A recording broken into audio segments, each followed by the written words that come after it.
বাবু সে 150 টাকা দিয়েছে, আশীর্বাদ করি লেখাপড়া শিখে যেন পিতা মাতার মুখ উজ্জ্বল করতে পারে, কৃষ্ণ পদে যেন মতি থাকে, গোবিন্দ তাদের যেন দীর্ঘায়ু দান করে। তাই গৌর হরি বল হরি বল। তো সকালকে সঙ্গে নিয়ে খেলা খেলতে খেলতে এত মনে পড়ে গেছে ভক্তের কথা। বাবা ভক্তকে ভাগ্যবতী শ্রী যমুনা, তার কথা মনে পড়ে গিয়ে সখাগণকে দাদা বলরামের কাছে দিয়েছে। সবার বড় হচ্ছে বলরাম, তার কাছে দিয়েছে। আর ধনুবৎসগণকে সখাগণের কাছে দিয়ে গোবিন্দ একাকে নিয়ে ওই মুরলি করেনি, যমুনার কূলে গিয়ে দাঁড়িয়েছে। যেই না যমুনার কূলে এসে দাঁড়িয়েছে, ভাগ্যবতী যমুনা গোবিন্দকে দর্শন করে উত্তাল তরঙ্গে তরঙ্গিত হয়ে দুই কূলে আছাড় খেয়ে পড়ছে। আচ্ছা মা, এখানে যমুনার কথা মনে পড়ে গেল কেন? যমুনার মনোবাসনা পূর্ণ করবার কথা মনে পড়েছে। গোবিন্দ আগে তাকে কথা দিয়ে রেখেছিল। কবে? আমরা সবাই জানি কংস কারাগারে ভগবান আবির্ভূত হয়েছিল, তাই না মা? যেদিন কৃষ্ণ আবির্ভূত হয়েছিল ঝড় বৃষ্টি হয়েছিল না মা? মোহর মোহর বজ্রপাত।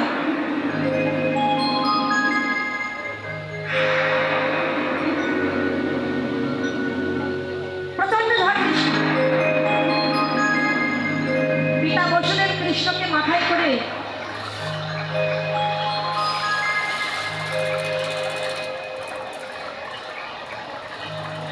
নিয়ে গেছে যমুনার ঘাট।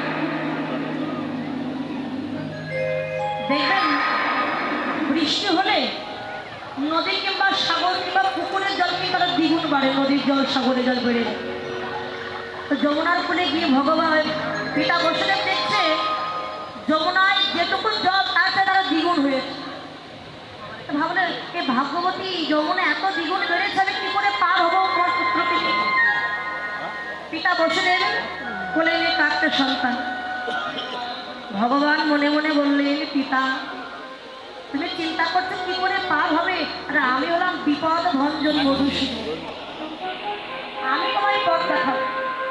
পিতা তুমি চিন্তা করো না, কৃষ্ণ মনে মনে বলছে। তো ভগবান যোগমায়ার নামে স্মরণ করলেন, বলে পার্বতী হল যোগমায়া। যোগমায়াকে বললেন, হে যোগমায়া তুমি পিতা সমস্যা নেই। যোগমায়া একটা শ্রীগালিনের রূপ ধারণ, ওখান থেকে নেমে নদী একটা শ্রীগালিনী যদি যমুনা পার হতে পারে, না আমি কেন পারবো? এটা হচ্ছে বাহ্যিক বাবা। আর তত্ত্বে বললেন যোগমায়া স্বয়ং গুরু স্বরূপা হয়ে পিতা বসুদেবকে পথ দেখাচ্ছে, যে তুমি এই পথেই এসো। গুরু যেমন শিষ্যকে পথ দেখায়, আজকে যোগমায়া বসুদেবকে পথ দেখালো গুরু স্বরূপা হয়ে। পিতা বসুদেব নেমেছে, অনন্ত নাগ চিন্তা করছে এই সময় যদি আমার প্রভুকে একটু সেবা করতে পার।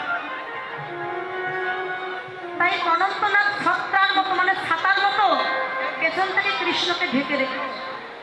এটা আমরা সবাই জানি।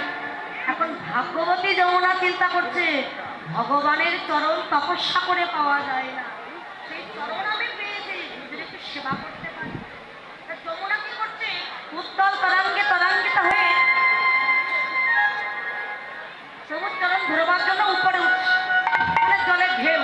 কিন্তু যতই উপরে ওঠে আবার পড়ে যায় জলের ঢেউ, প্রভুর চরণ পর্যন্ত পৌঁছাতে পারছে। তা ভগবান ভক্তের মনোভাব বুঝতে পেরে